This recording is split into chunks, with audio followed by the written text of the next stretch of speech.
عليك رعب يا اخوي.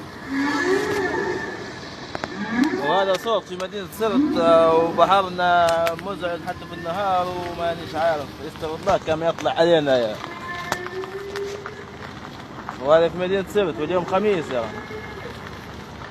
اليوم خميس يا جماعة، يتكسر على البحار، تبعدوا تبعدوا.